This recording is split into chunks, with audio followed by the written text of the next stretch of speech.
In the previous module, we learned about the principles of climate-sensitive urban planning and understood, with the help of examples, how it can be integrated across key areas. In this video, let us look at some international agreements and frameworks that guide climate-sensitive urban planning and development across geographies.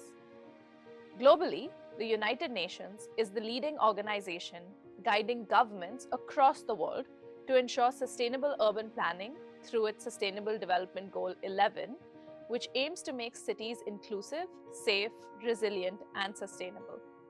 To accelerate the progress on SDG 11, the UN adopted the New Urban Agenda in 2016. The New Urban Agenda puts forth principles for the planning, construction, development, management, and improvement of urban areas. It highlights the importance of two pillars. One, ensuring environmental sustainability by promoting clean energy and sustainable use of land in urban development. And two, building urban resilience by reducing disaster risks and mitigating and adapting to climate change. The Paris Agreement is the largest international agreement on climate change. Adopted in 2015, it is an international treaty that aims to limit the rise in global temperatures to 1.5 to 2 degrees Celsius.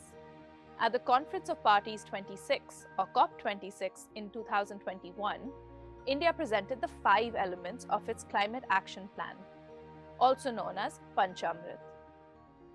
These targets include to reach 500 gigawatt of non-fossil fuel energy capacity by 2030, to meet 50% of its energy requirements from renewable energy by 2030, reduction of total projected carbon emissions by 1 billion tons by 2030, reduction of the carbon intensity of the economy by 45% by 2030 over 2005 levels, and achieving the target of net zero emissions by 2070. Climate-sensitive urban planning initiatives will play a key role in meeting these targets by prioritizing renewable energy integration, sustainable transportation, green building standards, resilient infrastructure, efficient waste management, and creating green spaces.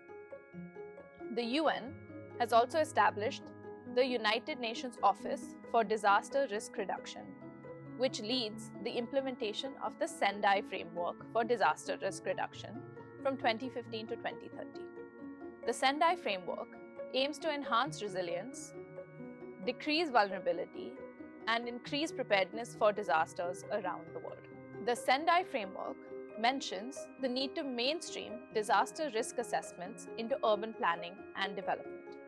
It also provides a roadmap to build disaster resilience by increasing local capacity for planning and land use management, catalyzing finance, improving regulations, and strengthening local governance. India, along with 186 other countries, is a signatory to this framework. India has also been a leading international voice in building urban resilience. At the UN Climate Action Summit in 2019, India launched the Coalition for Disaster Resilient Infrastructure. CDRI aims to reduce infrastructure losses from disasters, including extreme climate events. One of the key programs of CDRI is to build urban resilience by incorporating disaster and climate risk in urban planning and infrastructure creation. India has also set up alliances such as the International Solar Alliance and Global Biofuel Alliance that will be key in reducing emissions from the energy sector in urban areas. In the next video, we will look at the governance structure for urban planning and development in India.